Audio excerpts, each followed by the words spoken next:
এই good Awami League bad Awami লীগের example তো এর আগে আমরা দেখেছি। আচ্ছা ৭৫ পরবর্তী বাস্তবতায় আওয়ামী লীগ ৪ টুকরা হয়ে গেছিল। মিজান চৌধুরী আওয়ামী লীগ বাকশাল আব্দুর রাজ্জাক চালাচ্ছিলেন, তারপর ডক্টর কামাল হোসেনকে আনছে। কেন আনছে ডক্টর কামাল হোসেনকে?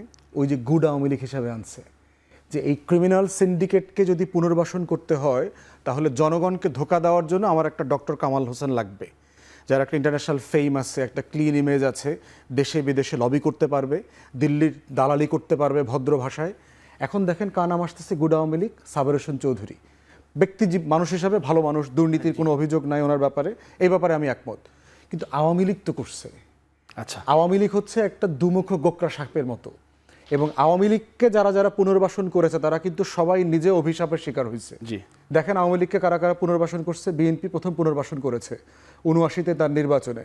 শহীদ প্রেসিডেন্ট, বাংলাদেশের ইতিহাসের সবচেয়ে সফল রাষ্ট্রনায়ক, তার উদারতার পরিচয় দিতে গিয়ে উনি আওয়ামী লীগকে পুনর্বাসন করেছেন, এবং করতে গিয়ে ওনাকে জীবন দিয়ে এটা মাসুল দিতে হয়েছে।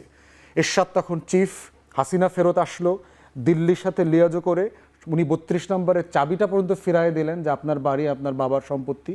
আর ২ সপ্তাহের ভিতরে সেই শহীদ প্রেসিডেন্টকে জীবন দিতে হয়েছে।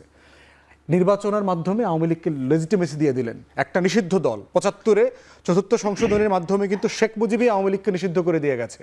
অতএব শেখ জিয়াউর রহমান হচ্ছে আওয়ামী লীগের দ্বিতীয় প্রতিষ্ঠাতা সভাপতি, সেইটাকে জন্ম দিয়েছে দ্বিতীয়বারের মতো। আওয়ামী লীগকে দেখেন দ্বিতীয়বার পুনর্বাসন করেছে কে? এরশাদ করেছে। সে তাকে সংসদে নিয়ে আসছে, রাজনৈতিকভাবে পুনর্বাসিত হলো, সংসদে সে বিরোধী দল আকারে আসলো ৮৬ সালে। সেই জাতীয় পার্টির অবস্থা কি হয়েছে? পিজা আর কেকের টুকরার মতো ৬-৭ টুকরা হয়েছে, খুঁজে পাওয়া যায় না এখন এই টুকরাগুলো কোথায়। রাজনীতি নাই হয়ে গেছে বাংলাদেশে তার। তৃতীয়বার আওয়ামী লীগকে পুনর্বাসন করেছে জামাত ৯৪, ৯৫, ৯৬-তে একসাথে আন্দোলন করে বিএনপির বিরুদ্ধে ১৭৩ দিনের হরতাল, জ্বালাও পোড়াও, হেন কিছু নাই তা করে নাই। সেই জামাতকে আওয়ামী লীগ কী করছে? নাস্তানাবুদ করে দিয়েছে গত ১৬ বছরে। হাজার হাজার নেতা কর্মীকে গুম, খুন, হত্যা, নিপীড়ন, মিথ্যা মামলা, হেন কিছু নাই যা জামাত শিবিরের উপর করে নাই। চতুর্থবার আওয়ামী লীগকে পুনর্বাসন করেছে 111-এর সরকার। বাংলাদেশের দালাল ব্যুরোক্রেসি, বাংলাদেশের দালাল মিলিটারি অফিসাররা, আর্মড ফোর্সেসরা, গণমাধ্যমরা, সুশীল সমাজরা মিলে সেইখানে বাংলাদেশে আওয়ামী লীগ কী করেছে?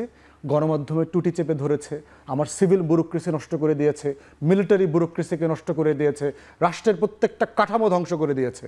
অতএব আওয়ামী লীগ হচ্ছে একটা অভিশপ্ত রক্তধারার নাম। অতএব যারা যারা পুনর্বাসন করবেন তাদেরকে বলবো ইতিহাস থেকে শিক্ষা নেন।